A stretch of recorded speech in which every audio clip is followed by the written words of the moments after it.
जय गणेश, जय भोलेनाथ की, जय शुक्रान की, हर हर महादेव की जय।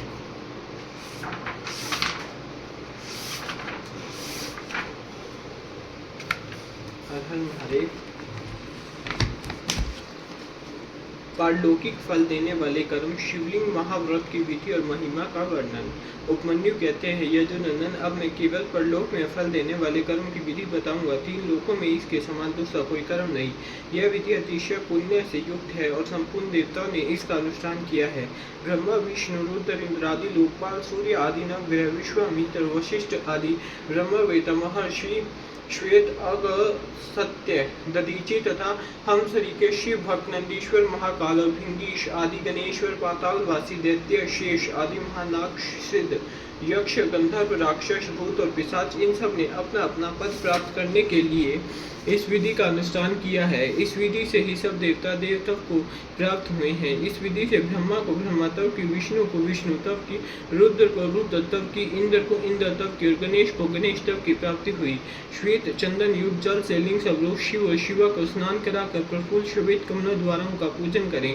फिर उनके चरणों में प्रणाम करके वहीं लिपि पुती भूमि पर सुंदर शुभ लक्षण पद्मासन बनवा कर रखे। धन हो तो अपनी शक्ति के अनुसार सोने या रतन आदि का पद्मासन बनवाना चाहिए। कमल के केसरों के मध्य भाग में अंगुष्ठ के बराबर छोटे से सुंदर शिवलिंग की स्थापना करें। वह सर्व गंधमयी और सुंदर होना चाहिए। उसे दक्षिण भाग में स्थापित करके बिल्वपत्रों द्वारा उसकी पूजा करें। फिर उसके दक्षिण भाग में अगुरु, पश्चिम भाग में मैनसिल, उत्तर भाग में चंदन और पूर्व भाग में हरी ताल चढ़ाए। फिर सुंदर सुगंधित विचित्र पुष्प द्वारा पूजा करें। सब और काले अंगूरों और गुगुल की धूप दे। अत्यंत महीन और निर्मल वस्त्र निवेदन करें। घृत मिश्रित खीर का भोग लगाएं। घी के दीपक जलाकर रखे। मंत्रोच्चारण पूर्वक सब कुछ चढ़ाकर परिक्रमा करें। भक्ति भाव से देवेश्वर शिव को प्रणाम करके उनकी स्तुति करें और अंत में त्रुटियों के लिए क्षमा प्रार्थना करें। तत्पश्चात शिव पंचाक्षर मंत्र से संपूर्ण उपहारों सहित वह शिवलिंग शिव को समर्पित करे और स्वयं दक्षिणा मूर्ति का आश्रय ले। जो इस प्रकार पंचगंधमयी शिवलिंग की नित्य अर्चना करता है, वह सब पापों से मुक्त हो शिव लोक में प्रतिष्ठित होता है। यह शिवलिंग महाव्रत शिव व्रतों में उत्तम और गोपनीय है। तुम भगवान शंकर के भक्त हो, इसलिए तुमसे इसका वर्णन किया है। जिस किसी को इसका उपदेश नहीं करना चाहिए, केवल शिव भक्तों को ही इसका उपदेश देना चाहिए। प्राचीन काल में भगवान शिव ने ही इस व्रत का उपदेश दिया था। तदनंतर लिंग की कारण रूपता तथा लिंग प्रतिष्ठा एवं पूजा की व्याख्या करके उपमन्यु ने कहा, यदुनंदन, यदि कोई स्थापित शिवलिंग न मिले तो शिव के स्थानभूत जल, अग्नि, सूर्य तथा आकाश में भगवान शिव का पूजन करना चाहिए। अध्याय 33 में से 36वां समाप्त है। हर हर महादेव। योग के अनेक भेद, उसके 8 और 6 अंगों का विवेचन, यम, नियम, आसन, प्राणायाम, 10 विद प्राणों को जीतने की महिमा, प्रत्याहार, धारणा, ध्यान और समाधि का निरूपण। हर हर महादेव। श्री शंभुनाथ की जय। श्री कृष्ण ने कहा, भगवान, आपने ज्ञान, क्रिया और चर्या का संक्षिप्त सार उद्धृत करके मुझे सुनाया है। यह सब श्रुति के समान आदरणीय है और इसे मैंने ध्यान पूर्वक सुना।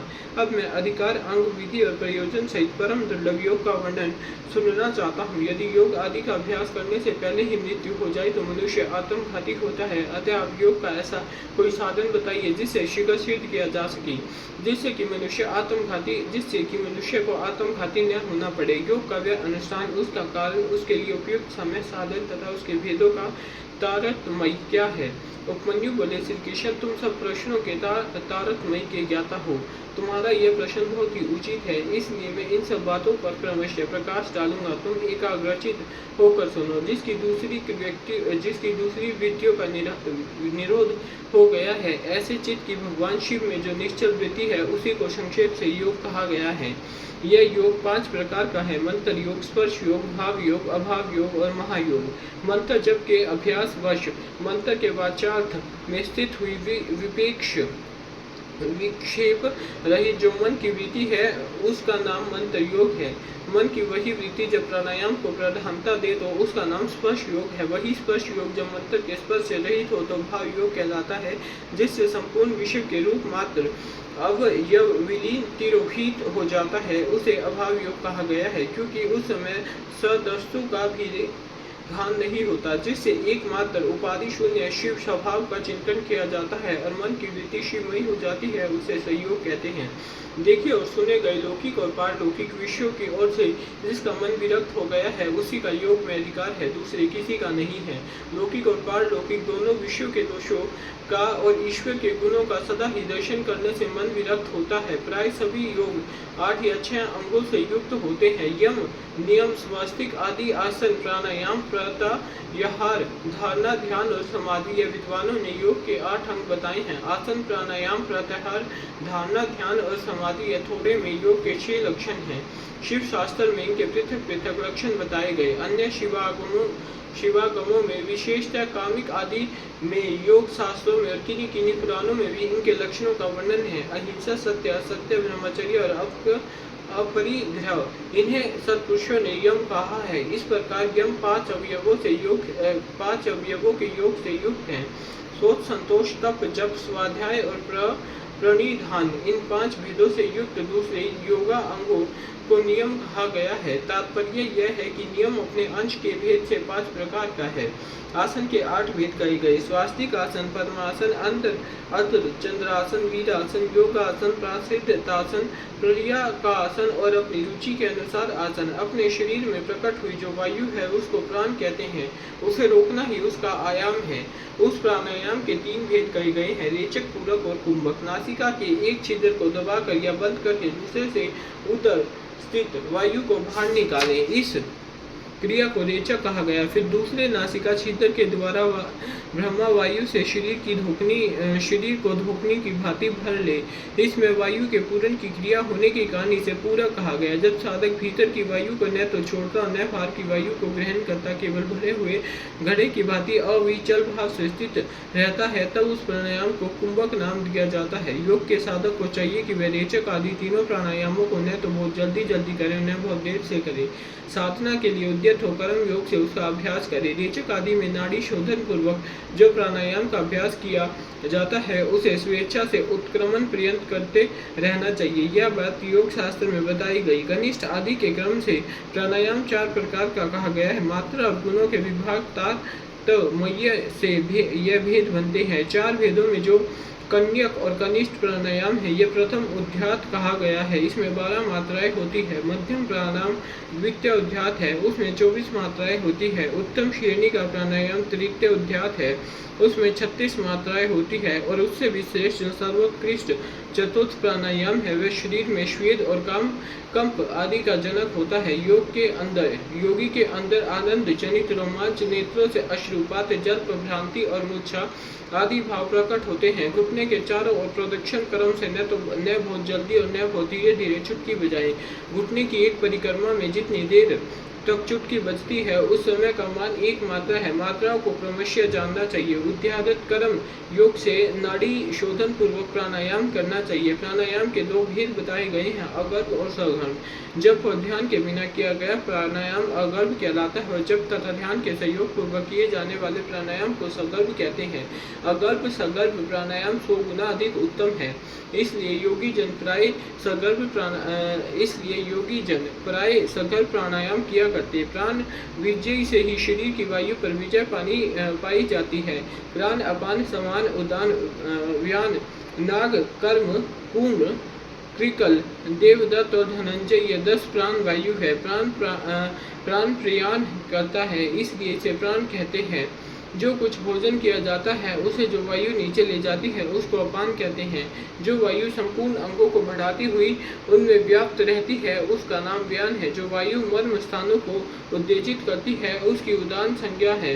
जो वायु सब अंगों को समभाव से ले चलती है, वह अपने उस समनयन रूप कर्म से सम्मान कहलाती है। मुख से कुछ उगलने में कारणभूत वायु को नाक कहा गया है। आग खोलने के व्यापार में कूर्म नामक वायु की स्थिति है। छींक में कृकल और जवाई में देवदत्त नामक वायु की स्थिति है। धनंजय नामक वायु संपूर्ण शरीर में व्याप्त रहती है, वह मृतक शरीर को भी नहीं छोड़ती। कर्म से अभ्यास में लाया हुआ यह प्राणायाम जब उचित प्रमाण या मात्रा से युक्त हो जाता है, तब वह कर्ता के सारे दोषों को दग्ध कर देता है। और उसके शरीर की रक्षा करता है। प्राण पर विजय प्राप्त हो जाए तो उससे प्रकट होने वाले चिन्हों की अच्छी तरह देखिए। पहली बात यह होती है कि विष्ठा, मूत्र और कफ की मात्रा घटने लगती है, अधिक भोजन करने की शक्ति हो जाती है और विलंब से सांस चलती है। शरीर में हल्कापन आता है, शीघ्र चलने की ही शक्ति प्रकट होती है, हृदय में उत्साह बढ़ता है, स्वर में मिठास आती है, समस्त रोगों का नाश हो जाता है, बल, तेज और सौंदर्य की वृद्धि होती है, धृति, मेधा, युवा, पान, स्थिरता और प्रसन्नता आती है। तप, प्रायश्चित, यज्ञ, दान और व्रत आदि जितने भी साधन है, यह प्राणायाम की 16वीं कला के भी बराबर नहीं। अपने अपने विषय में आसक्त हुई इंद्रियों को वहां से हटाकर जो अपने भीतर निगृहित है, उस साधन को प्रत्याहार कहते हैं। मन और इंद्रियां ही मनुष्य को स्वर्ग तथा नरक में ले जाने वाली है। यदि उन्हें वश में रखा जाए तो वह स्वर्ग की प्राप्ति कराती है, विश्व की ओर खुली छोड़ दिया जाए तो वह नरक में डालने वाली होती है। इसलिए सुख की इच्छा रखने वाले बुद्धिमान पुरुष को चाहिए कि वे ज्ञान वैराग्य का आश्रय ले इंद्रिय रूपी अश्वों को शीघ्र ही काबू में करके स्वयं ही आत्मा का उद्धार करे। चित्त को किसी स्थान विशेष में बांधना, किसी ध्येय विशेष में स्थिर करना, यही संक्षेप से धारणा का स्वरूप है। एकमात्र शिव ही स्थान है, दूसरा नहीं, क्योंकि दूसरे स्थानों में त्रिविध दोष विद्यमान है। किसी नियमित काल तक स्थान स्वरूप शिव में स्थापित हुआ मन जब लक्ष्य से च्युत न हो तो धारणा की सिद्धि समझना चाहिए, अन्यथा नहीं। मन पहले धारणा से ही स्थिर होता है, इसलिए धारणा के अभ्यास से मन को धीर बनाए। अब ध्यान की व्याख्या करते हैं। ध्यान में धई चिंतयाम ये धातु माना गया है। इसी धातु से लयुट प्रत्यय करने पर ध्यान की सिद्धि होती है। अतः विक्षेप रहित चित्त से जो शिव का बारंबार चिंतन किया करता उसी का नाम ध्यान है। धई में स्थित हुए चित्त की जो ध्येयकार वृत्ति होती है और बीच में दूसरी वृत्ति अंतर नहीं डालती, इसी ध्येयकार वृत्ति का प्रवाह रूप से बना रहना ध्यान कहलाता है। दूसरी जब वस्तुओं को छोड़कर केवल कल्याणकारी परम निर्देश्वर शिव का ही ध्यान करना चाहिए, वे ही सबके परम दही है। यही अर्थव वेद की श्रुति का अंतिम निर्णय है। इसी प्रकार शिवा देवी भी परम दही, ये दोनों शिवा और शिव संपूर्ण भूतों में व्याप्त है। श्रुति, स्मृति एवं शास्त्रों से यह सुना गया है कि शिव और शिव सर्वव्यापक, सर्वदा उचित, सर्वज्ञ एवं नाना रूपों में निरंतर ध्यान करने योग्य हैं। इस ध्यान के दो प्रयोजन जानने चाहिए। पहला है मोक्ष और दूसरा प्रयोजन है अनिमा आदि सिद्धियों की उपलब्धि। ध्याता, ध्यान, ध्येय और ध्यान प्रयोजन इन चारों को अच्छी तरह जानकर योग वेत्ता पुरुष योग का अभ्यास करे। जो ज्ञान और वैराग्य से संपन्न, श्रद्धालु, क्षमाशील, ममता रहित तथा सदा उत्साह रखने वाला है, ऐसा ही पुरुष ध्याता कहा गया है, अर्थात वही ध्यान करने में सफल हो सकता है। साधक को चाहिए कि वह जप से थकने पर फिर ध्यान करे और ध्यान से थक जाने पर पुनः जप करे। इस तरह जप और ध्यान में लगे हुए पुरुष का योग जल्दी सिद्ध होता है। 12 प्राणायामों की एक धारणा होती है, 12 धारणाओं का ध्यान होता है और 12 ध्यान की एक समाधि कही गई। समाधि को योग का अंतिम अंग कहा गया। समाधि से सर्वत्र बुद्धि का प्रकाश फैलता। जिस ध्यान में केवल ध्येय के अर्थ रूप से भासता है, ध्याता निश्चल महासागर के समान स्थिर भाव से स्थिर रहता और ध्यान स्वरूप शून्य सा हो जाता, उसे समाधि कहते हैं। जो योगी ध्येय से चित्त को लगाकर सुशिष्ट भाव से उसे देखता और बुझी हुई आग के समान शांत रहता, वह समाधि अस्त कहलाता है। वह न सुनता है, न सूंघता है, न बोलता है, न देखता है, न स्पर्श का अनुभव करता है, न मन से संकल्प विकल्प करता है, न उसमें अभिमान की वृत्ति का उदय होता है और न बुद्धि के द्वारा ही कुछ समझता है, केवल काष्ठ की बात स्थिर रहता है। इस तरह शिव में लीन चित हुई योगी को यहाँ समाधिग्रस्त कहा गया। जैसे वायु रहित स्थान में रखा हुआ दीपक कभी हिलता नहीं है, निस्पंद बना रहता, उसी तरह समाधि निःशुद्ध चित योग भी उस समाधि से कभी विचलित नहीं होता, सुशिस्तर भाव से स्थिर रहता है। इस प्रकार उत्तम योग का अभ्यास करने वाले योगी के सारे अंतरायी शीघ्र नष्ट हो जाते और संपूर्ण विघ्न भी धीरे धीरे दूर हो जाते हैं। अध्याय 37वां समाप्त है। हर हर महादेव, शिव शंभुनाथ की जय, त्रिकालदर्शी भोलेनाथ की जय। योग मार्ग के विघ्न सिद्धि सूचक उपसर्ग तथा पृथ्वी से लेकर बुद्धि तथा पर्यंत ऐश्वर्य गुणों का वर्णन, शिव शिवा के ध्यान की महिमा। हर हर महादेव। उपमन्यु कहते हैं, श्री कृष्ण आलस्य, तीक्ष्ण व्याधिया, प्रमाद, संथान, संशय, अन्न व स्थिति, चित्तता, अश्रद्धा, भ्रांति, दर्शन, दुख, दौर्मनस्य और विषय लोलुपता, ये 10 योग साधना में लगे हुए पुरुष के लिए योग मार्ग के विघ्न कहे गए हैं। योगियों के शरीर और चित्त में जो अलसता का भाव आता है उसी को यहाँ आलस्य कहा गया है। वात, पित्त और कफ इन धातुओं की विषमता से जो दोष उत्पन्न होते हैं उन्हीं को व्याधि कहते हैं। कर्म दोष से इन व्याधियों की उत्पत्ति होती। असावधानी के कारण योग के साधनों का न हो पाना प्रमाद है। यह है या नहीं है, इस प्रकार उभय कोटि से आक्रांत हुए ज्ञान का नाम संशय है। मन का कहीं स्थिर न होना ही अनवस्थिचित्तता, चित्त की अस्थिरता है। योग मार्ग से भाव रहित अनुराग शून्य जो मन की वृत्ति है उसी को अश्रद्धा कहा गया। विपरीत भावना से युक्त बुद्धि को भ्रांति कहते, दुख कहते हैं। कष्ट को उसके दुख कहते हैं। कष्ट को उसके तीन भेद है, आध्यात्मिक, आदि भौतिक और आदि दैविक। मनुष्य के चित्त का जो अज्ञान जनित दुख है उसे आध्यात्मिक दुख समझना चाहिए। पूर्व प्रेत कर्मों के परिणाम से शरीर में जो रोग आदि उत्पन्न होते हैं उन्हें आदि भौतिक दुख कहा गया है। विद्युपात, अस्त्र शस्त्र और विष आदि से जो कष्ट प्राप्त होता है उसे आदि दैविक दुख कहते हैं। इच्छा पर आघात पहुँचाने से मन में जो शोक होता है उसी का नाम दो मरणस्य। विचित्र विषयों में जो सुख का भ्रम है वही विषयलोलुपता है। योग परायण योगी के इन विघ्नों के शांत हो जाने पर जो दिव्य उपसर्ग विघ्न प्राप्त होते हैं वे सिद्धि के सूचक है। प्रतिभा, श्रवण, वार्ता, दर्शन, आस्वाद और वेदना, ये 6 प्रकार की सिद्धियां ही उपसर्ग कहलाती हैं, जो योग शक्ति के अपव्यय में कारण होती हैं। जो पदार्थ उत्पन्न सूक्ष्म हो, किसी की ओट में हो, भूतकाल में रहा हो, बहुत दूर हो अथवा भविष्य में होने वाला हो, उसका ठीक ठीक प्रतिभास ज्ञान हो जाना प्रतिभा कहलाता है। सुनने का प्रयत्न न करने पर भी संपूर्ण शब्दों का सुनाई देना श्रवण कहा गया। समस्त देहधारियों की बातों को समझ लेना वार्ता है। दिव्य पदार्थों का बिना किसी प्रयत्न के दिखाई देना दर्शन कहा गया है। दिव्य रसों का स्वाद प्राप्त होना और स्वाद कहलाता है। अंतःकरण के द्वारा दिव्य स्पर्शों का तथा ब्रह्मा लोक तक के गंध आदि दिव्य भोगों का अनुभव वेदना नाम से विख्यात है। सिद्ध योगी के पास स्वयं ही रतन उपस्थित हो जाते हैं और बहुत सी वस्तुएं प्रदान करते हैं। मुख से इच्छा अनुसार नाना प्रकार की मधुर वाणी निकलती है। सब प्रकार के रसायन और दिव्य औषधियां सिद्ध हो जाती है। देव आंग ने इस योगी को प्रणाम करके मनोवांछित वस्तुएं देती। योग सिद्धि के एक देश का भी साक्षात्कार हो जाए तो मोक्ष में मन लग जाता है। यह मैंने जैसे देखा या अनुभव किया उसी प्रकार मोक्ष भी हो सकता है।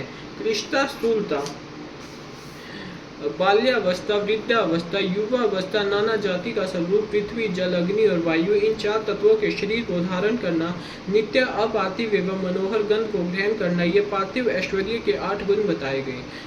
जल में निवास करना, पृथ्वी पर ही जल का निकल आना, इच्छा करते ही बिना किसी आतुरता के स्वयं समुद्र को भी पी जाने में समर्थ होना, इस संसार में जहाँ जाए वहीं जल का दर्शन होना, घड़ा आदि के बिना हाथ में ही जल राशि को धारण करना, जिस विरस वस्तु को भी खाने की इच्छा उसे तत्काल सरस हो जाना, जल, तेज और वायु, इन तीनों तत्वों के शरीर को धारण करना तथा देह का फोड़े, फुंसी और घाव आदि से रहित होना, पार्थिव ऐश्वर्य के 8 गुणों को मिलकर यह 16 जलीय ऐश्वर्य के अद्भुत गुण हैं। शरीर से अग्नि को प्रकट करना, अग्नि के ताप से जलने का भय दूर हो जाना, यदि इच्छा हो तो बिना किसी प्रयत्न के जगत को जलाकर भस्म कर देने की शक्ति का होना, पानी के ऊपर अग्नि को स्थापित कर देना, हाथ में आग धारण करना, सृष्टि को जलाकर फिर उसे ज्यों का त्यों कर देने की क्षमता का होना, मुख में ही अन्न आदि को पचा लेना तथा तेज और वायु 2 ही तत्वों से शरीर को रच लेना, यह 8 गुण जलीय ऐश्वर्य के प्रयुक्त 16 गुणों के साथ 24 होते हैं। ये 24 तेजस ऐश्वर्य के गुण कहे गए। मन के समान वेगशाली होना, प्राणियों के भीतर क्षण भर में प्रवेश कर जाना, बिना प्रयत्न के ही पर्वत आदि के महान भार को उठा लेना, भारी हो जाना, हल्का होना, हाथ में वायु पकड़ लेना, अंगुली के अग्रभाग की चोट से भूमि को भी कंपित कर देना, एकमात्र वायु तत्व से ही शरीर का निर्माण कर लेना, यह 8 गुण तेजस ऐश्वर्य के 24 गुणों के साथ 32 हो जाते हैं। विद्वानों ने वायु संबंधी ऐश्वर्य के ही 32 गुण स्वीकार किए। शरीर की छाया का न होना, इंद्रियों का दिखाई न देना, आकाश में इच्छा अनुसार विचरण करना, इंद्रियों के संपूर्ण विषयों का समन्वय होना, आकाश को लांघना, अपने शरीर में उसका निवेश करना, आकाश को पिंड की भांति ठोस बना देना और निराकार होना, ये 8 गुण अग्नि के 32 गुणों से मिलकर 40 होते हैं। ये 40 ही वायु संबंधी ऐश्वर्य के गुण हैं। यही संपूर्ण इंद्रियों का ऐश्वर्य। इसी को इंद्र एवं आंबर आकाश संबंधी ऐश्वर्य भी कहते हैं। इच्छा अनुसार सभी वस्तुओं की उपलब्धि, जहाँ चाहे वहाँ निकल जाना, सबको अभिभूत कर लेना, संपूर्ण गुहा अर्थ का दर्शन होना, कर्म के अनुरूप निर्माण करना, सबको वश में कर लेना, सदा प्रिय वस्तु का ही दर्शन होना और एक ही स्थान से संपूर्ण संसार का दिखाई देना, यह 8 गुण पूर्ववत इंद्रिय संबंधी ऐश्वर्य गुणों से मिलकर 48 होते हैं। चांद्रमास ऐश्वर्य इन 48 गुणों से युक्त आ गया। यह पहले के ऐश्वर्यों से अधिक गुण वाला है। इसे मानस ऐश्वर्य भी कहते हैं। छेदना, पीटना, बांधना, खोलना, संसार के वश में रहने वाला, समस्त प्राणियों को ग्रहण करना, सबको प्रसन्न रखना, पाना, मृत्यु को जीतना तथा काल पर विजयी पाना, यह सब अहंकार संबंधी ऐश्वर्य के अंतर्गत है। अहंकारिक ऐश्वर्य को ही प्राजापत्य भी कहते हैं। चंद्र मस ऐश्वर्य के गुणों के साथ इसके 8 गुण मिलकर 56 होते हैं। महान अभिमानिक ऐश्वर्य के ये ही 56 गुण है। संकल्प मात्र से सृष्टि रचना करना, पालन करना, संहार करना, सबके ऊपर अपना अधिकार स्थापित करना, प्राणियों के चित्त को प्रेरित करना, सबसे अनुपम होना, इस जगत से पृथक नए संसार की रचना कर लेना तथा शुभ को अशुभ और अशुभ को शुभ कर लेना, यह बोध ऐश्वर्य है। प्रजापति ऐश्वर्य के गुणों को मिलाकर इसके 64 गुण होते हैं। इस बोध ऐश्वर्य को ही ब्रह्मा ऐश्वर्य भी कहते हैं। इससे उत्कृष्ट गौण ऐश्वर्य जिस इससे उत्कृष्ट है गौण ऐश्वर्य जिसे प्राकृत भी कहते हैं, उसी का नाम वैष्णव ऐश्वर्य है। तीनों लोकों का पालन उसी के अंतर्गत। उस संपूर्ण वैष्णव पद को न तो ब्रह्मा कह सकते हैं, न दूसरे ही उसका पूर्णतः वर्णन कर सकते हैं। उसी को पोष पद भी कहते हैं। गौण और पोष पद से उत्कृष्ट गणपति पद, उसी को ईश्वर पद भी कहते हैं। उस पद का किंचित ज्ञान श्री विष्णु को है, दूसरे लोग उसे नहीं जान सकते। ये सारी विज्ञान सिद्धियां औपचारिक हैं। इन्हें परम वैराग्य द्वारा प्रयत्न पूर्वक रोकना चाहिए। इन अशुद्ध प्रातिभाषिक गुणों में जिसका चित्त आसक्त है, उसे संपूर्ण कामनाओं को पूर्ण करने वाला निर्भय परम ऐश्वर्य नहीं सिद्ध होता। इसलिए देवता, असुर और राजाओं के गुणों तथा भोगों को जो तृण के समान त्याग देता है, उसे ही उत्कृष्ट योग सिद्धि प्राप्त होती है। अथवा यदि जगत पर अनुग्रह करने की इच्छा हो तो योग सिद्धि मुनि इच्छा अनुसार विचरे। इस जीवन में गुणों और भोगों का उपभोग करके अंत में उसे मोक्ष की प्राप्ति होगी। अब मैं योग के प्रयोग का वर्णन करूंगा, निश्चित होकर सुनो। शुभ काल हो, शुभ देश हो, भगवान शिव का क्षेत्र आदि हो, एकांत स्थान हो, जीव जंतु न रहते हो, कोलाहल न होता हो और किसी बाधा की संभावना न हो, ऐसे स्थान में लिपि पुती सुंदर भूमि को गंध और धूप आदि से सुभाषित करके वहाँ फूल बिखेर दे, चंदोवा आदि दान कर उसे विचित्र रीति से सजा दे तथा वहाँ पुष्प समिता जल फल और मूल की सुविधा हो। फिर वहाँ योग का अभ्यास करे। अग्नि के निकट, जल के समीप और सूखे पत्तों के ढेर पर योगाभ्यास नहीं करना चाहिए। जहाँ डांस और मच्छर भरे हो, सांप और हिंसक जंतुओं की अधिकता हो, दुष्ट पशु निवास करते हो, भय की संभावना हो तथा जो दुष्टों से घिरा हुआ, ऐसे स्थान में भी योगाभ्यास नहीं करना चाहिए। शमशान में, चैत्य वृक्ष के नीचे, बावड़ी के निकट, जीर्ण शीर्ण घर में, चौराहे पर, नदी नद और समुद्र के तट पर, गली या सड़क के बीच में, उजड़े हुए उद्यान में, गोष्ठ आदि में, अनिष्टकारी और निंदित स्थान में भी योगाभ्यास न करें। जब शरीर में अजीर्ण का कष्ट हो, खट्टी डकार आती हो, विष्ठा और मूत्र से शरीर दूषित हो, सर्दी हुई हो या अतिसार रोग का प्रकोप हो, अधिक भोजन कर लिया गया हो या अधिक परिश्रम के कारण थकावट हुई हो, जब मनुष्य अत्यंत चिंता से व्याकुल हो, अधिक भूख प्यास सता रही हो तथा जब वह अपने गुरुजनों के कार्य आदि में लगा हुआ हो, उस अवस्था में भी उसे योगाभ्यास नहीं करना चाहिए। जिसके आहार विहार उचित एवं परिमित हो, जो कर्मों में यथा योग्य समुचित चेष्टा करता हो तथा जो उचित समय से सोता और जागता हो एवं सर्वत्र आयासरहित हो, उसी को योगाभ्यास में तत्पर होना चाहिए। आसन मुलायम, सुंदर, विस्तृत, सब ओर से बराबर और पवित्र होना चाहिए। पद्मासन और स्वस्तिकासन आदि जो यौगिक आसन है, उन पर भी अभ्यास करना चाहिए। अपने आचार्य पर्यंत गुरुजनों की परंपरा को क्रमशः प्रणाम करके अपनी गर्दन, मस्तक और छाती को सीधे रखे। होठ और नेत्र आदि सटे हुए न हो, सिर कुछ ऊंचा हो, दांतों से दांतों का स्पर्श न हो, दांतों के अगर भाग स्थित हुए, जीहा को अविचल भाव से रखते हुए एड़ियों से दोनों अंड कोशों और अजन और प्रजनन इंद्रिय की रक्षा पूर्वक दोनों जांघों के ऊपर बिना किसी यत्न के अपनी दोनों भुजाओं को रखे। फिर दाहिने हाथ के पृष्ठ भाग को बाईं हाथ की हथेली पर रखकर धीरे से पीठ को ऊंची करे और छाती को आगे की ओर से सुशिस्तर रखते हुए नासिका के अग्र भाग पर दृष्टि जमाई। अन्य दिशाओं की ओर दृष्टिपात न करे। प्राण का संचार रोककर पाषाण के समान निश्चल हो जाए। अपने शरीर के भीतर मानस मंदिर में हृदय कमल के आसन पर पार्वती सहित भगवान शिव का चिंतन करके ध्यान यज्ञ के द्वारा उनका पूजन करे।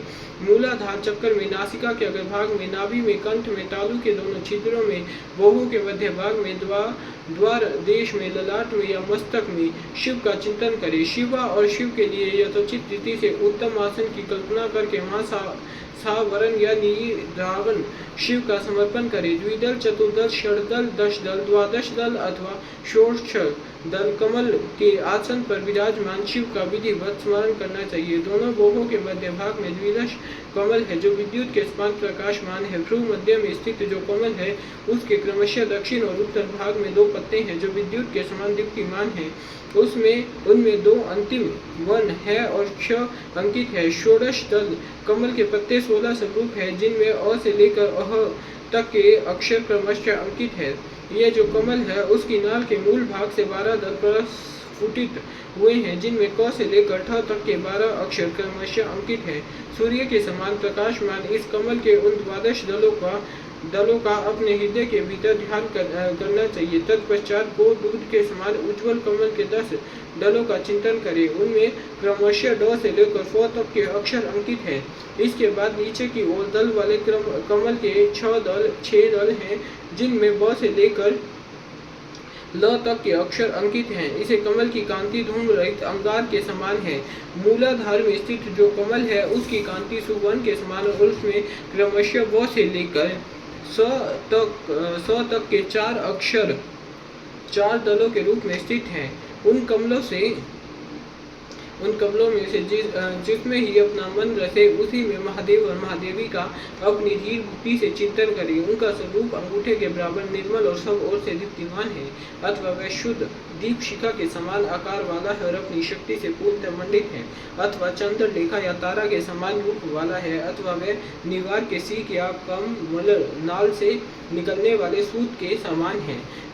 कदम्ब के कोलक या ओस के कंद से भी उसकी उपमा दी जा सकती है। वह रूप पृथ्वी आदि तत्वों पर विजय प्राप्त करने वाला है।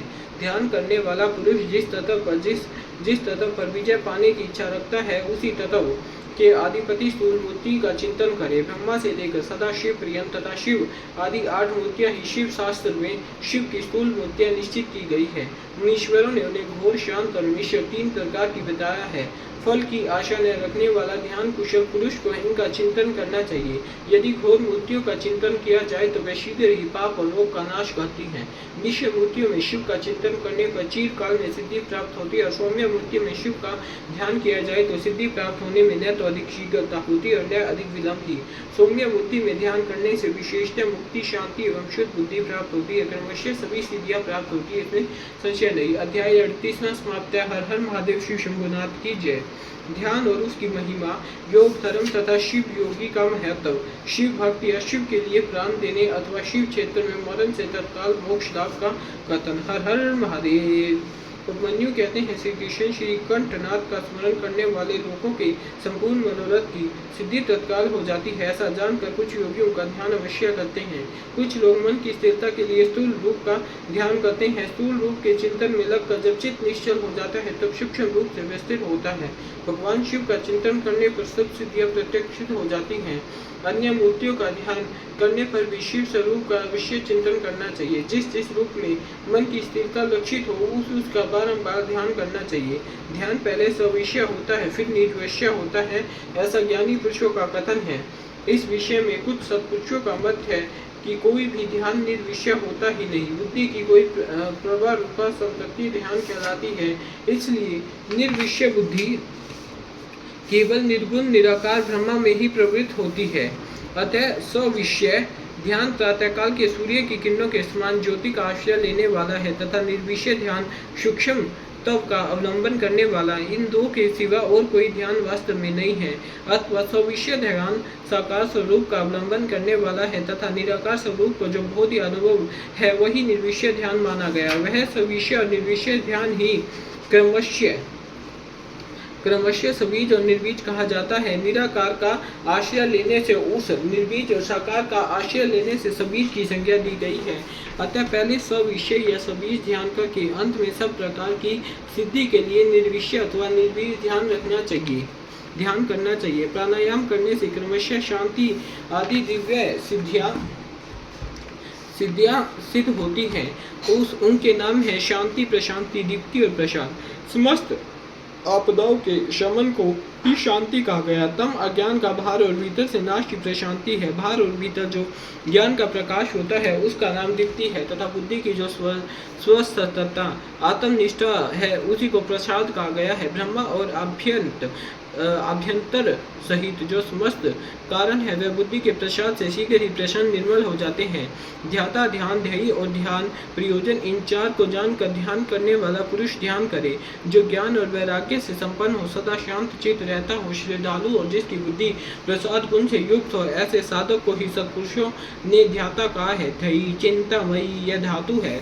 इसका अर्थ है चिंतन। भगवान शिव का बारंबार चिंतन ही ध्यान कहलाता। जैसे थोड़ा सा भी योगाभ्यास पाप का नाश कर देता, उसी तरह क्षण मात्र भी ध्यान करने वाले पुरुष के सारे पाप नष्ट हो जाते। श्रद्धा पूर्वक विक्षेप रहित चित्त से परमेश्वर का जो चिंतन है उसी का नाम ध्यान है। बुद्धि के प्रवाह रूप ध्यान का जो आलंबन या आश्रय है उसी को साधु पुरुष ध्येय कहते हैं। स्वयं शांत सदाशिव ही वे ध्येय है। मोक्ष, सुख का पूर्ण अनुभव और अनिमा आदि ऐश्वर्य की उपलब्धि यह पूर्ण शिव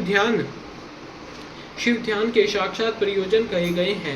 ध्यान से सौख्य और मोक्ष दोनों की प्राप्ति होती है। इसलिए मनुष्य को सब कुछ छोड़कर ध्यान में लग जाना चाहिए। बिना ध्यान के ज्ञान नहीं होता। जिसने योग का साधन नहीं किया उसका ध्यान नहीं सिद्ध होता। जिसे ध्यान और ज्ञान दोनों प्राप्त है उसने भवसागर को पार कर लिया। समस्त उपाधियों से रहित निर्मल ज्ञान और एकाग्रता पूर्ण ध्यान यह योगाभ्यास के युक्त योगी को ही सिद्ध होते। जिनके सारे पाप नष्ट हो गए उन्हीं की बुद्धि ज्ञान और ध्यान में लगती है। जिनकी बुद्धि पाप से दूषित है उनके लिए ज्ञान और ध्यान की बात भी अत्यंत दुर्लभ है। जैसे प्रज्वलित हुई आग सूखी और गीली लकड़ी को भी जला देती है, उसी प्रकार ध्यान अग्नि शुभ और अशुभ कर्म को भी क्षण भर में दग्ध कर देती है। जैसे बहुत छोटा दीपक भी महान अंधकार को नाश कर देता है, उसी तरह थोड़ा सा योगाभ्यास भी महान पाप का विनाश कर डालता है। श्रद्धा पूर्वक क्षण भर भी परमेश्वर का ध्यान करने वाले पुरुष को जो महान श्रेय प्राप्त होता है उसका कहीं अंत नहीं है। ध्यान के समान कोई तीर्थ नहीं, ध्यान के समान कोई तप नहीं और ध्यान के समान कोई यज्ञ नहीं। इसलिए ध्यान अवश्य करें। अपने आत्मा एवं परमात्मा को बोध प्राप्त कराने के कारण योगी जन केवल जल से भरे हुए तीर्थों और पत्थर एवं मिट्टी की बनी हुई देव मूर्तियों का आश्रय नहीं लेते। वे आत्म तीर्थ में अवगाहन करते और आत्मदेव के ही भजन में लगे रहते। जैसे अयोगी पुरुषों को मिट्टी और काठ आदि की बनी हुई स्थूल मूर्तियों का प्रत्यक्ष होता है, उसी तरह योगियों को ईश्वर के सूक्ष्म स्वरूप का प्रत्यक्ष दर्शन होता है। जैसे राजा को अपने अंतःपुर में विचरने वाले सब जन एवं परिजन प्रिय होते हैं और बाहर के लोग उतने प्रिय नहीं होते, उसी प्रकार भगवान शंकर को अंतःकरण में ध्यान लगाने वाले भक्त अधिक प्रिय हैं। ब्रह्मा उपचारों का आश्रय लेने वाले कर्मकांडी नहीं। जैसे लोक में यह देखा गया कि बाहरी लोग राजा के भवन में राजकीय पुरुषोचित फल का उपभोग नहीं कर पाते, केवल अंतःपुर के लोग ही उस फल के भागी होते हैं, उसी प्रकार यहाँ ब्रह्माकामी पुरुष उस फल को नहीं पाते जो ध्यान योगी को सुलभ होता है। ज्ञान योग की साधना के लिए उद्यत हुआ पुरुष यदि बीच में ही मर जाए तो भी वे योग के लिए उद्योग करने मात्र से रुद्र लोक में जाएगा। वहाँ दिव्य सुख का उपभोग करके वह फिर योगियों के कुल में जन्म लेगा और पुनः ज्ञान योग को पाकर संसार योग को लांघ जाएगा। योग का जिज्ञासु पुरुष भी जिस गति को पाता है उसे यज्ञ करता संपूर्ण महायज्ञों का अनुष्ठान करके भी नहीं पाता। करोड़ों वेद वेत्ता द्विजों की पूजा करने से जो फल मिलता है वह एक शिव योगी को भिक्षा देने मात्र से प्राप्त हो जाता है। यज्ञ, अग्निहोत्र, दान, तीर्थ, सेवन और होम, इन सभी पुण्य कर्मों के अनुष्ठान से जो फल मिलता है वह सारा फल शिव योगियों को अन्न देने मात्र से प्राप्त हो जाता। जो मूढ़ माधव शिव योगियों की निंदा करते हैं वे श्रोताओं सहित नरक में पड़ते और प्रलयकाल तक वहीं रहते हैं। श्रोताओं के होने पर ही कोई शिव योगियों की निंदा का वक्ता हो सकता है। इसलिए महापुरुषों के मत में उस निंदा को सुनने वाला भी महान पापी और दंडनीय है। जो लोग सदा भक्ति भाव से शिव योगियों की सेवा करते हैं वे महान भोग पाते और अंत में शिव योग की भी उपलब्धि कर लेते हैं। इसलिए भोगाती मनुष्य को चाहिए कि वे रहने को स्थान, खान पीन, शैया तथा ओढ़ने बिछाने की सामग्री आदि देकर सदा शिव योगियों का सत्कार करे। योग धर्म संसार अत्यंत प्रबल है, अतः पाप रूपी मुद्गरों से युक्त उसका भेदन नहीं हो सकता। योग धर्म और पाप मुद्गर में उतना ही अंतर समझना चाहिए जितना वज्र और तंदुल में। अतः योगी जन पापों और ताप समूहों से उसी तरह लिप्त नहीं होता जैसे कमल का पत्ता पानी से। शिव योग परायण मुनि जिस देश में नित्य निवास करता है वह देश भी पवित्र हो जाता है, फिर उसकी पवित्रता के विषय में तो कहना ही क्या। अतः चतुर एवं विद्वान पुरुष सब कृत्यों को छोड़कर संपूर्ण दुखों से छुटकारा पाने के लिए शिव योग का अभ्यास करे। जिसका योग फल सिद्ध हो गया है वह योगी यथेष्ट भोगों को भोग कर समस्त लोगों की हित कामना से संसार में विचरे अथवा अपने स्थान पर ही रहे। यह विषय सुख को अत्यंत तुच्छ समझकर छोड़ दे और वैराग्य योग से स्वेच्छा पूर्वक कर्मों का परित्याग कर दे। जो मनुष्य बहुत से अरिष्ट देखकर अपनी मृत्यु को निकट जान ले उसे योगानुष्ठान में संलग्न हो शिव क्षेत्र का आश्रय लेना चाहिए। वह मनुष्य यदि धीर चित होकर वहीं निवास करता है तो योग आदि के बिना भी स्वयं ही प्राणों का परित्याग कर सकता है। अनशन करके शिवाग्नि में शरीर की आहुति देकर अथवा शिव तीर्थ में अवगाहन करते हुए अपने शरीर को उन्हीं के जल में डालकर शिव शास्त्रोक्त विधि से जो अपने प्राणों का त्याग करता वह तत्काल मुक्त हो जाता है। इसमें अन्यथा विचार करने की आवश्यकता नहीं। अथवा जो रोग आदि से विवश होकर शिव क्षेत्र की शरण लेता उसकी भी यदि वहां मृत्यु हो जाए तो वह इसी प्रकार मुक्त हो जाता है, इसमें संशय नहीं। इसलिए लोग अनशन आदि से शिव क्षेत्र में श्रेष्ठ मरण की कामना करते, क्योंकि शास्त्र पर विश्वास करके धीर हुए मन से उनके द्वारा इस तरह की मृत्यु स्वीकार की जाती है। जो शिव के लिए अथवा शिव भक्तों के लिए प्राण त्याग करता है उसके समान दूसरा कोई मनुष्य मुक्ति मार्ग पर स्थित नहीं है। इस कारण इस संसार मंडल से उसकी शीघ्र मुक्ति हो जाती है। इनमें से किसी एक उपाय का किसी तरह भी अवलंबन करके अथवा विधिवत षड्ध्वज शुद्धि का प्राप्त होकर यदि कोई मनुष्य मरता है तो उसका अन्य पशुओं प्राणियों के समान यहाँ औधर्व दैहिक संस्कार नहीं करना चाहिए। विशेषतः उसके पुत्र आदि को उसके मरने से असोच की प्राप्ति नहीं होती।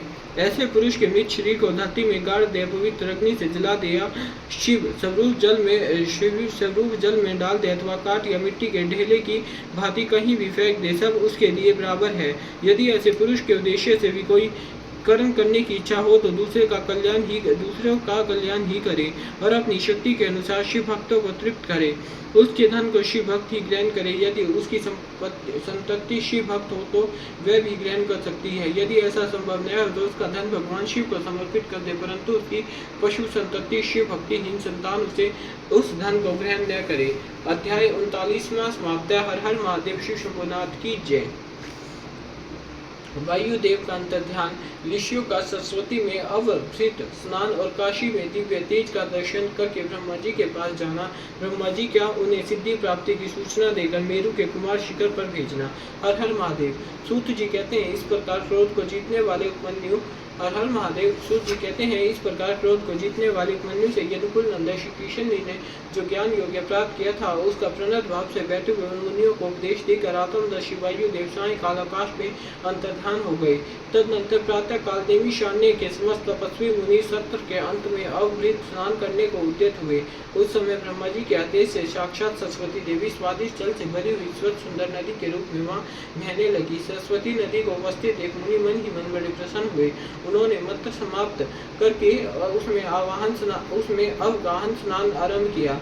उस नदी के मंगलमयी जल से देवता आदि का तर्पण करके पूर्व वृत्तांत का स्मरण करते हुए वे सब के सब वाराणसी पुरी को चल दिए। उस हिमालय के चरणों से उस समय हिमालय के चरणों से मिलकर दक्षिणा की बहने वाली भागीरथी का दर्शन करके उन ऋषियों ने उसमें स्नान किया और भागीरथी के ही किनारे का मार्ग पकड़कर वह आगे बढ़े। तदनंतर वाराणसी में पहुंचकर उन सबको बड़ी प्रसन्नता हुई। वहां उत्तर वाहिनी गंगा में स्नान करके उनके अभिमुक्तेश्वर लिंग का दर्शन और विधि पूर्वक पूजन किया। पूजन करके जब वे चलने को उद्यत हुए तब उन्होंने आकाश में एक दिव्य और परम अद्भुत प्रकाशमान तेज देखा, जो करोड़ों सूर्यों के समान जान पड़ता था। उसने अपनी कृपा के प्रसार से संपूर्ण दिगंत को व्याप्त कर लिया था। तदनंतर जिन्होंने अपने शरीर में भस्म लगा रखा था, वह सैकड़ों सिद्ध पाशुपत मुनि निकट जाकर उस तेज में लीन हो गए। उन तपस्वी महात्माओं के इस प्रकार लीन हो जाने पर वह तेज तत्काल अदृश्य हो गया। वे एक अद्भुत सी घटना घटित हुई। इस महान आश्चर्य को देखकर वे नैमिषारण्य के निवासी महर्षि क्या है, इस बात को न जानते हुए ब्रह्मा वन को चले गए।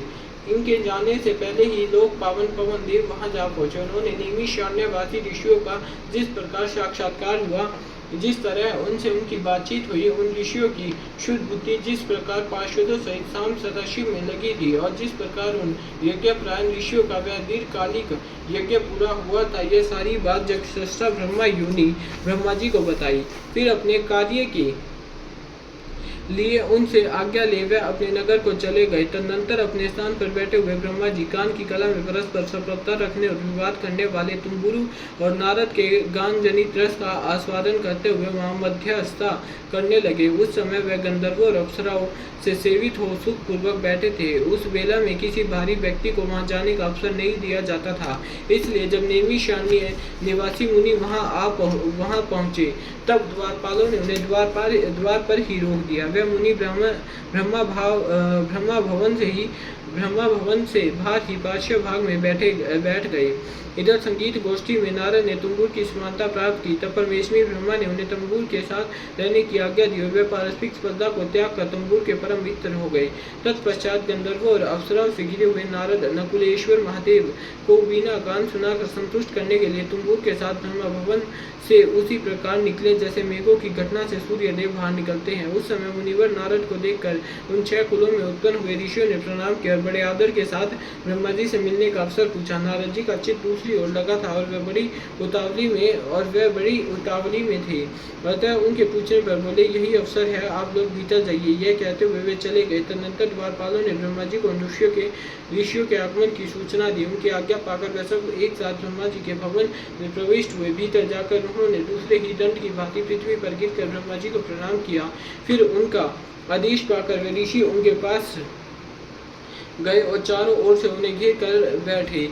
उन्हें वहां बैठा देख कमलासन ब्रह्मा ने उनका कुशल समाचार पूछा और बताया कि मुझे तुम लोगों का सारा वृत्तांत ज्ञात हो चुका है, क्योंकि वायुदेव ने ही यहाँ सब कुछ कहा है।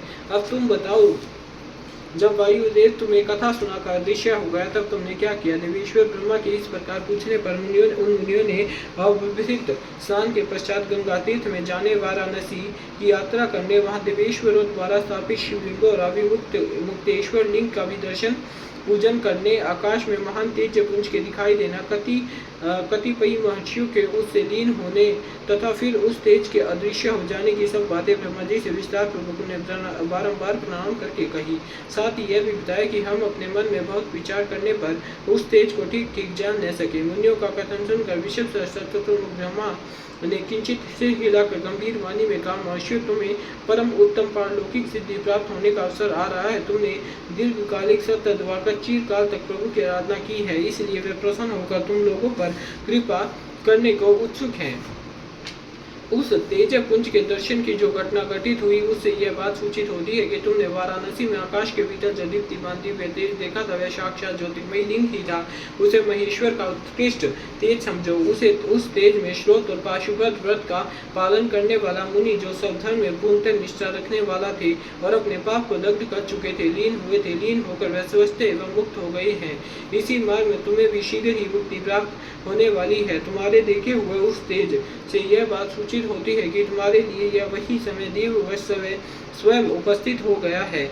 तुम मेरु पर्वत के दक्षिण शिखर पर जहाँ देवता रहते हैं जाओ। वहीं मेरे पुत्र सनत कुमार जो उत्कृष्ट मुनि से निवास करते हैं, वह वहाँ साक्षात भूतनाथ नंदी के आगमन की प्रतीक्षा में है। पूर्व काल की बात है, सनत कुमार अज्ञानवश अपने अपने को सब योगियों का शिरोमणि मानने लगे थे, इसलिए दुर्विनीति हो गई।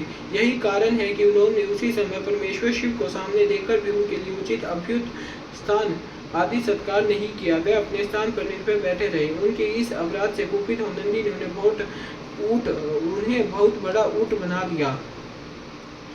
तब उनके लिए मुझे बड़ा शोक हुआ और मैंने दीर्घ काल तक महादेव और महादेवी की उपासना करके नंदी से भी बड़ी अनरही विनय की।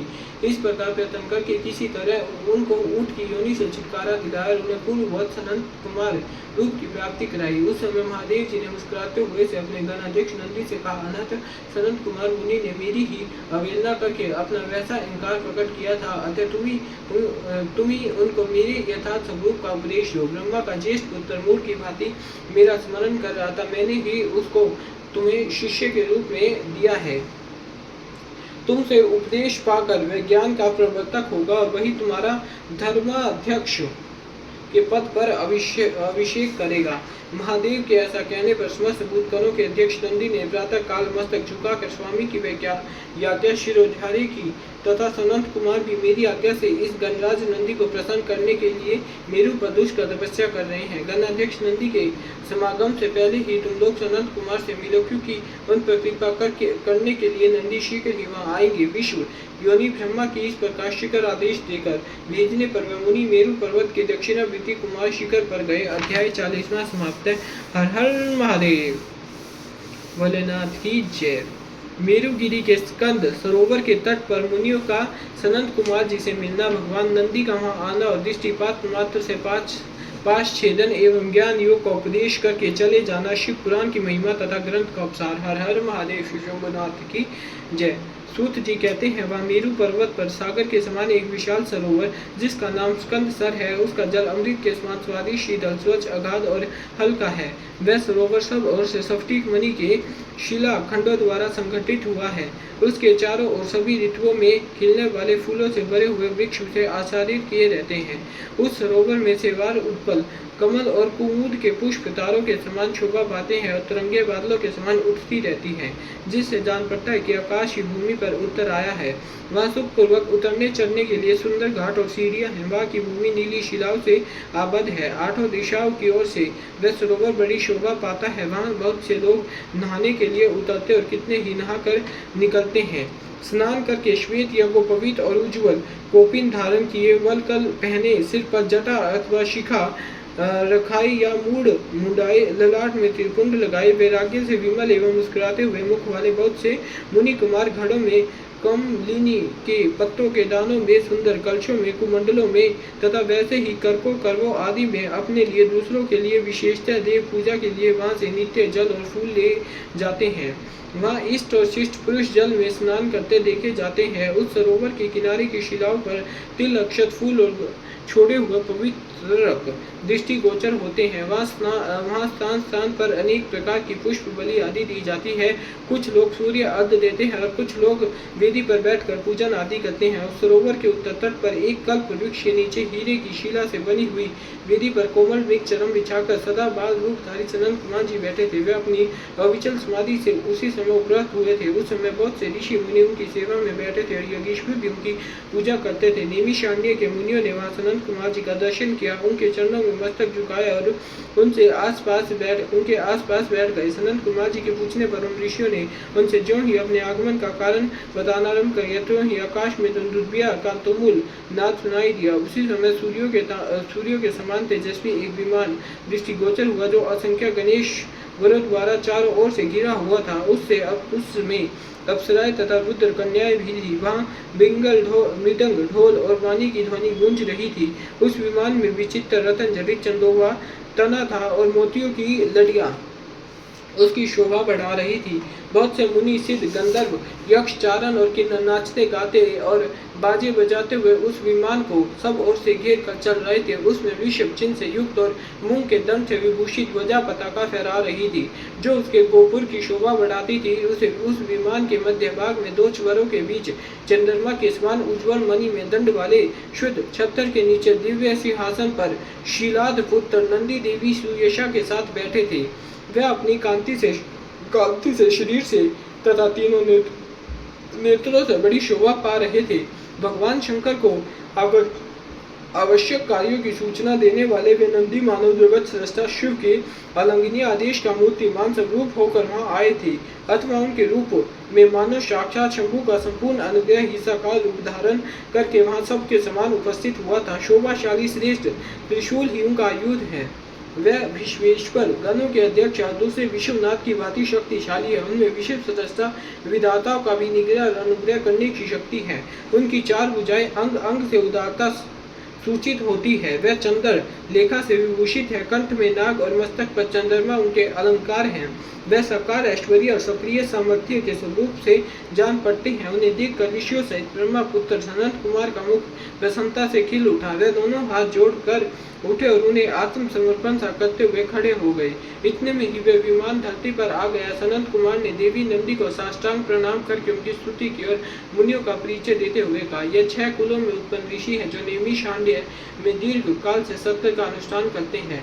ब्रह्मा जी के आदेश से आपका दर्शन करने के लिए यह लोग पहले से यहाँ आए हुए हैं। ब्रह्मा पुत्र सनत कुमार यह कथन सुनाकर नंदी ने दृष्टिपात मात्र से उन सब के पाशों को तत्काल काट डाला और ऐश्वर्य शिव धर्म एवं ज्ञान योग का उपदेश देकर वह फिर महादेव जी के पास चले गए। सनत कुमार ने वह समस्त ज्ञान साक्षात मेरे गुरु व्यास को दिया और पूजनीय व्यास जी ने मुझे संक्षेप में वह सब कुछ बताया।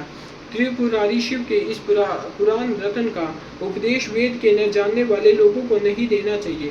जो भक्त और शिष्य न हो उसको तथा नास्तिकों को भी इसका उपदेश नहीं देना चाहिए। यदि मोहवश इन अधिकारियों को इसका उपदेश दिया गया हो तो यह नरक प्रदान करता है।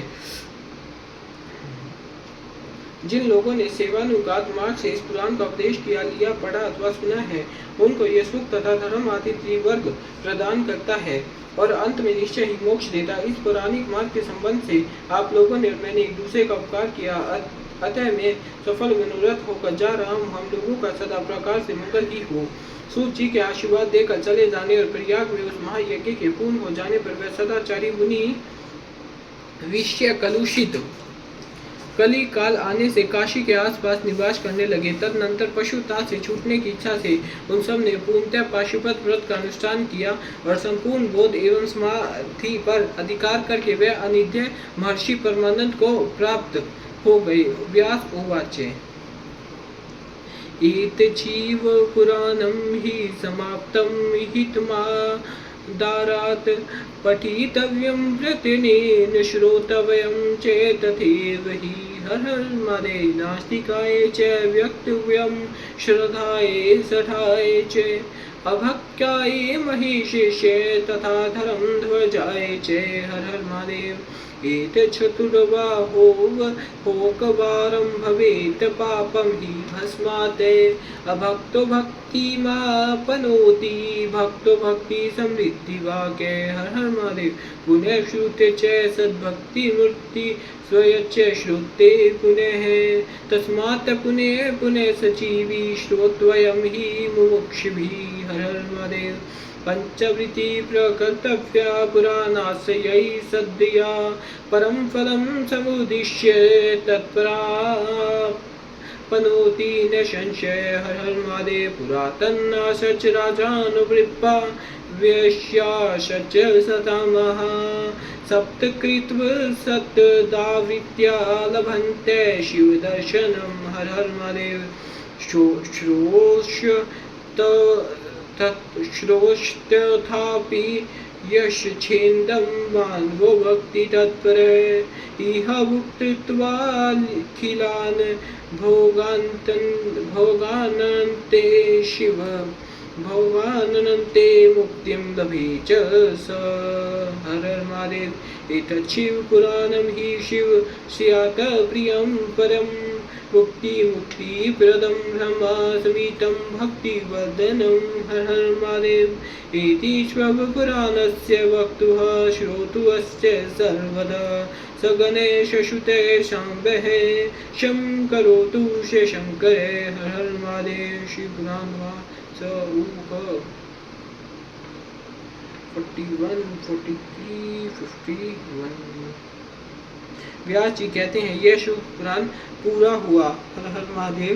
ये इस हितकर पुराण को बड़े आदर एवं प्रयत्न से पढ़ना तथा सुनना चाहिए। नास्तिक श्रद्धाहीन सेठ सठ महेश्वर के प्रति भक्ति से रहित धर्मध्वज की पाखंडी को इसका उपदेश नहीं देना चाहिए।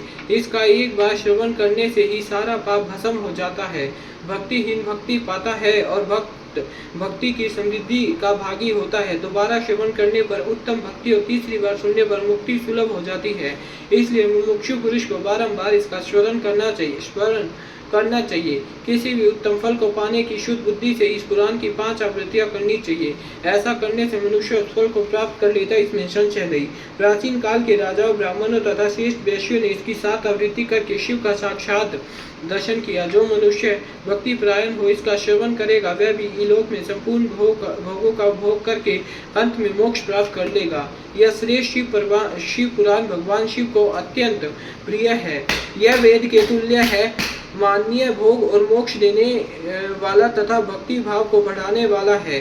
अपने प्रमथ गणों, दोनों पुत्रों तथा देवी पार्वती जी के साथ भगवान शंकर इस पुराण के वक्ता और श्रोता का सदा कल्याण करें। हर हर महादेव। शिव शंभुनाथ त्रिकालदर्शी भोलेनाथ महादेव की जय। वाइवा संहिता संपूर्ण, शिव पुराण संपूर्ण। हर हर महादेव। हर हर महादेव। शिव शंभुनाथ की जय, भोलेनाथ की जय। हर हर महादेव। माँ